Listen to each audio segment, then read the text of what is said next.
আমরা দেখতে পাচ্ছি বন্দরকে রক্ষা করার জন্য যে পদক্ষেপ নেওয়ার কথা ছিল সেই পদক্ষেপ নেই।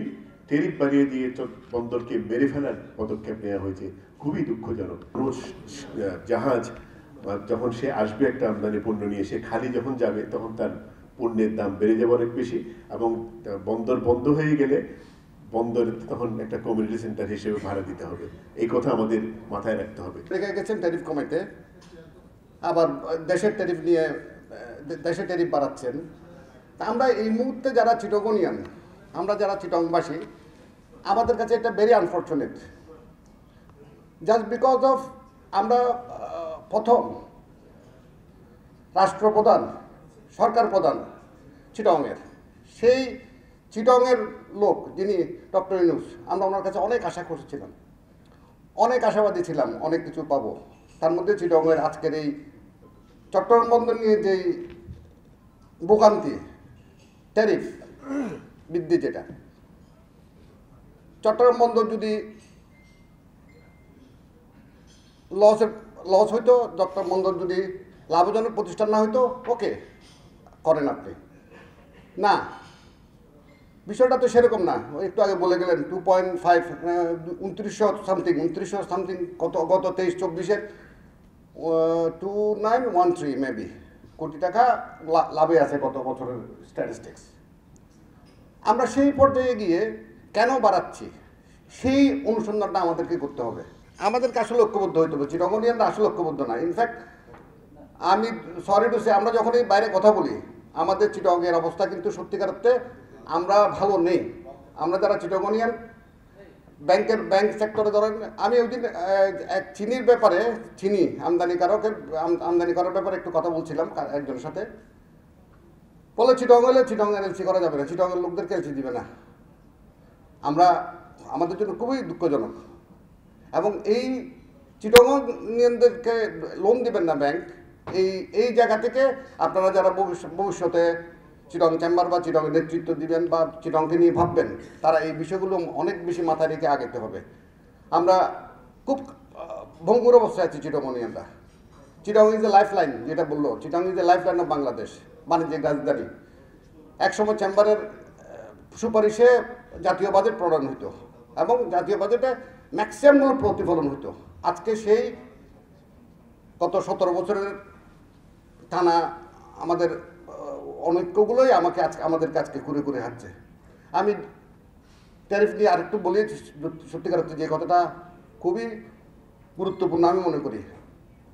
আমরা ট্যারিফ দিই ডলারেই কিন্তু অলরেডি 40% বেড়ে গেছে। একসময় 80 টাকা যখন ডলার ছিল, $1 80 টাকা, আজকে 122 টাকা। এখানেই তো ডলারের দাম বেড়ে গেছে অনেক, প্রচুর। মানে আপনার ট্যারিফ বেড়ে গেছে।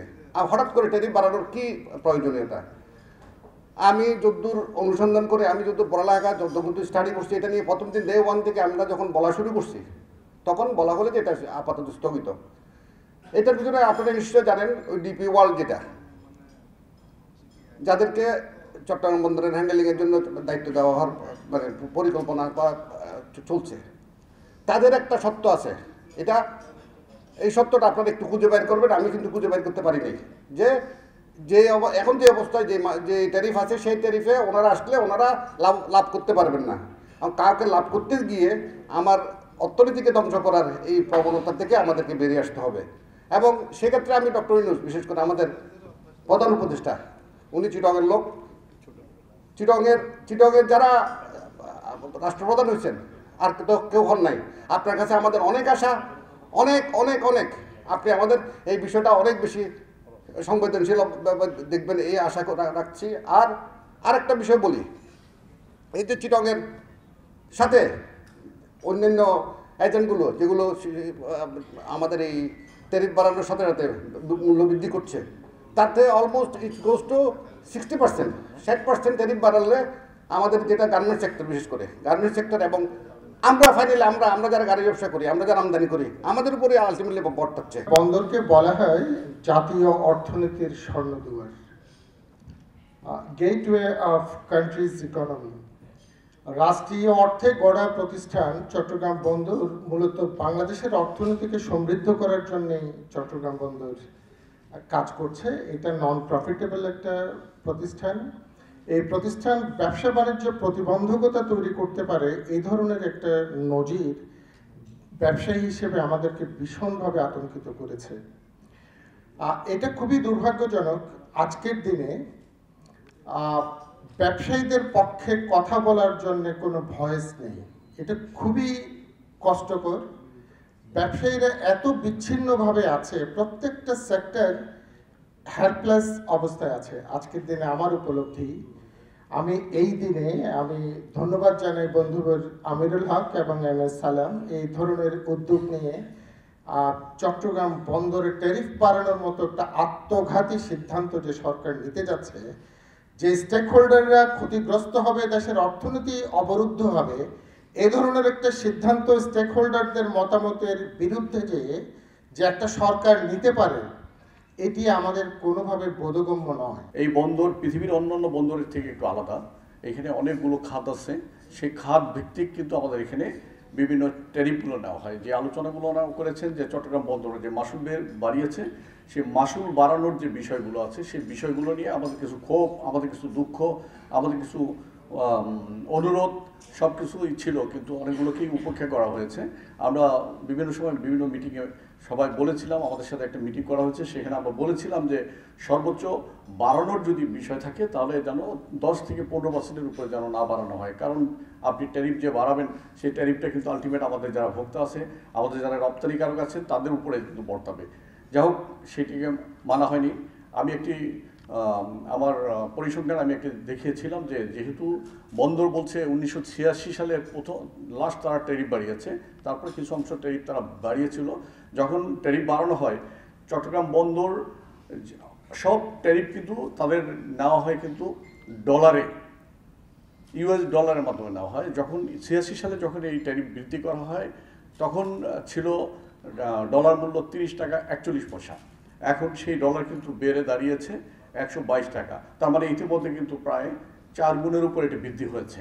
তো এই বৃদ্ধির উপরে আমরা কিন্তু অন্যান্য যে বিষয়গুলো আছে সেগুলোর পর্যায়ক্রমে বেড়ে আসছে। যেমন আমাদের শিপিং লাইনগুলো আপনারা জানেন যে সারচার্জ বৃদ্ধি করেছে, কারণ তাকে যে ফ্রেট আছে সেই ফ্রেটের উপরে অতিরিক্ত এই বন্দরের চার্জগুলো তাকে কিন্তু পরিশোধ করতে হবে। আর পরিশোধ করার জন্য কিন্তু তারা এই চার্জগুলো বাড়িয়েছে। বাড়ানোর ফলে আমাদের যারা আমদানিকারক আছেন তাদের উপরে অতিরিক্ত এই বোঝা তাদেরকে বহন করতে হবে। এই 41% যেটা বলা হচ্ছে, অ্যাকচুয়ালি 41%-এর যে হিসাবটা সেখানের মধ্যে কিছু শুভঙ্করের ফাঁকি আছে। যেমন আমরা কিছু কিছু জায়গাগুলো আছে যে টাগবোটের ভাড়া ক্ষেত্র বিশেষ কিন্তু 3 গুণ বাড়ানো হয়েছে। যে টাগবোটের ভাড়া $632 ছিল, সেই টাগবোটের ভাড়া এখন প্রায় $3000 হয়েছে। তার মানে কত গুণ বেড়েছে? 440 গুণ পর্যন্ত আমরা হিসাব করে দেখেছি, 4.4% পর্যন্ত বেড়েছে। তো এইভাবে পর্যায়ক্রমে কিন্তু বাড়তি চার্জগুলো কিন্তু আমাদের বন্দরকে পরিশোধ করতে হচ্ছে শিপিং লাইন হিসাবে। সেই পরিশোধিত অর্থগুলো কিন্তু আমাদের এই যারা আমাদের আমদানিকারক আছেন, যারা রপ্তানিকারক আছেন তাদের উপর থেকে নিতে হচ্ছে। সাফার করছি বিভিন্ন কারণে, সেখানে আসলে এরকম একটি প্ল্যাটফর্ম এবং একটি আয়োজন অত্যন্ত দরকার ছিল আমাদের মনের কথা বলার জন্য। কারণ এখন আমরা দেখতে পাচ্ছি যে অনেকগুলো সিদ্ধান্ত আসছে যেগুলো কিনা ব্যবসায়ীদের সাথে আসলে কতটুকু ডিসকাস করে করা হচ্ছে আমরা ডাউটফুল। আমরা সিদ্ধান্তগুলো নেওয়ার পর দেখতে পাচ্ছি যে ব্যবসায়ীদের উপর চাপিয়ে দেওয়া হচ্ছে অনেক সিদ্ধান্ত, যেগুলো কিনা আমাদের দৈনন্দিন কাজের এবং যে ব্যবসায় পরিচালনার ক্ষেত্রে যে ব্যয় এটি বাড়িয়ে দিচ্ছে। এবং এই ব্যয় বাড়তি ব্যয় নেওয়ার সক্ষমতা আছে কিনা এটা আসলে ব্যবসায়ীদের সাথে কথা বলে, ব্যবসায়ীদের সাথে ডিসকাস করেই আমার মনে হয় এই সিদ্ধান্তগুলো নিলে ভালো হয়।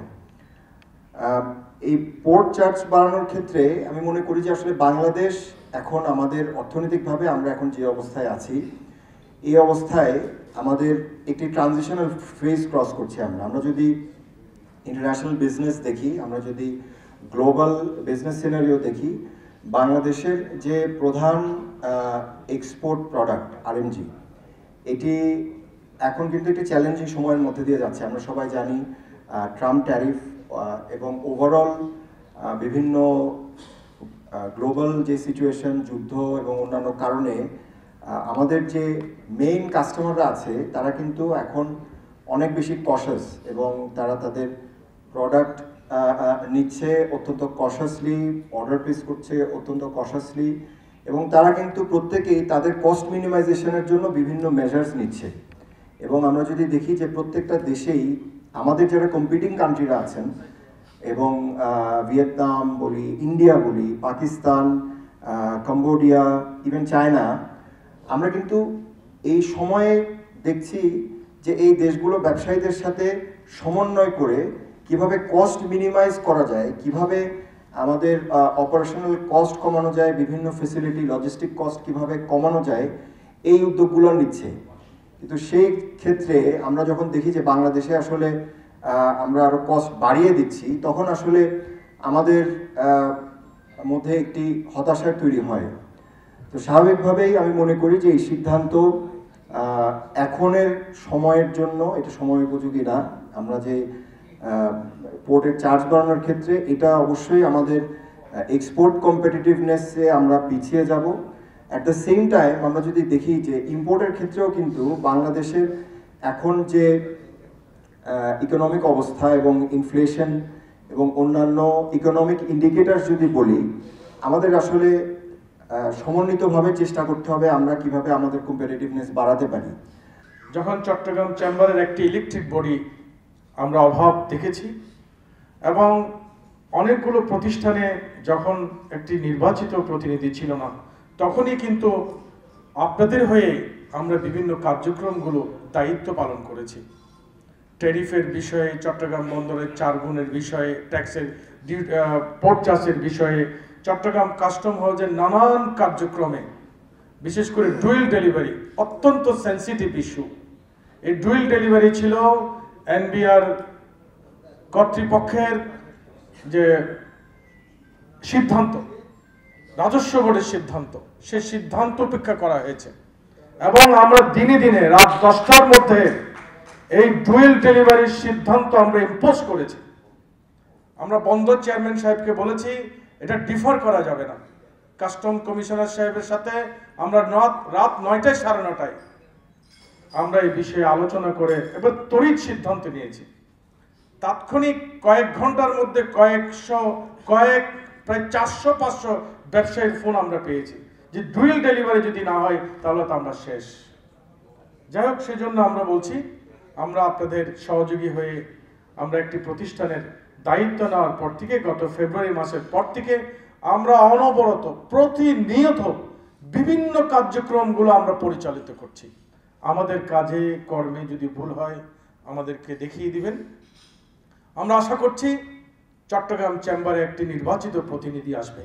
গত 17 থেকে 18 বছর অনেক পঞ্জীভূত সমস্যা আমাদের মধ্যে আছে, অনেক বড় বড় প্রকট সমস্যা আমাদের মধ্যে ঘুরপাক খাচ্ছে। আমরা সেদিকে যাব না, সময় যেহেতু কম।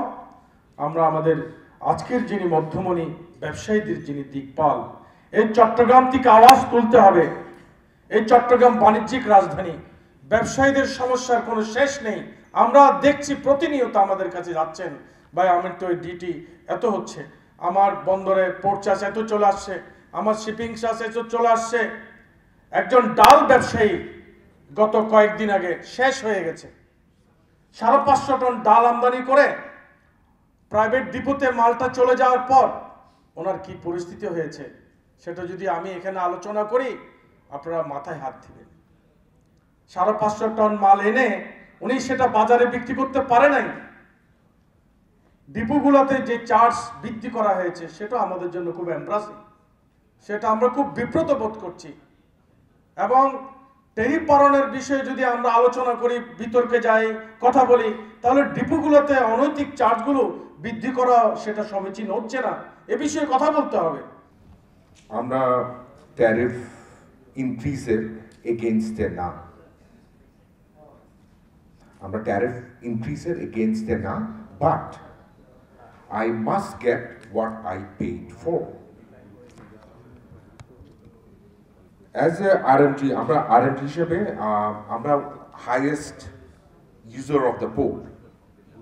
আমি একবার ইম্পোর্টে করি আর একবার এক্সপোর্টও করি, so use it twice. RMGর জন্য দুটো জিনিস ভেরি ইম্পর্টেন্ট। একটা হলো কস্ট অফ ডুইং বিজনেস, আরেকটা হলো লিড টাইম অথবা স্পিড টু মার্কেট।